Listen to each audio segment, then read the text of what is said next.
3 tips for dealing skillfully with ambiguity. Hi, I'm Ed Riggins, but most people just call me Riggo. Welcome back to Thoughts for Thursday. And greetings from Ireland. That's the very busy port of Dublin behind me. Here's some definitions for ambiguous. Difficult to discern or categorize. Open to or having several possible meanings or interpretations. Synonyms for ambiguous include words like murky, vague, mysterious.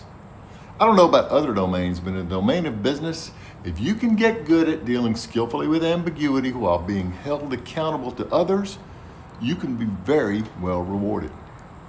Customers have options, and salespeople are the ones closest to customers.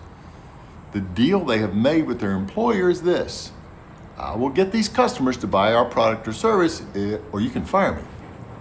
But if I get customers to buy a lot of our product or service, I expect to be very well rewarded. Investors have options, and CEOs are the ones closest to investors. Their deal with investors is this: I will get a good return for you on your money, or you can fire me.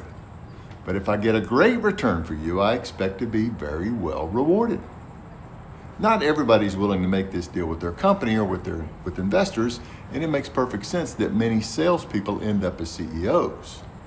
Look, even if you don't aspire for success in sales or to become a CEO, getting better at ambiguity is just a good idea anyway. So here's some thoughts, some three ideas for dealing more skillfully with ambiguity. Number 1, notice that most ambiguous situations are not in fact an existential threat. Evolution's wired our brains to look for familiar patterns. So when we're in a situation that has no familiar patterns, we sometimes act instinctively and exaggerate the risk level. Number 2, focus more on preparation instead of prediction. Instead of gaming out all the possibilities, ask yourself, how can you adapt? How can you reduce your downside? How can you become more resilient, independent of the outcome? Number 3, remind yourself of the times in the past when you've survived or thrived in ambiguous situations. I coach a lot of ambitious people.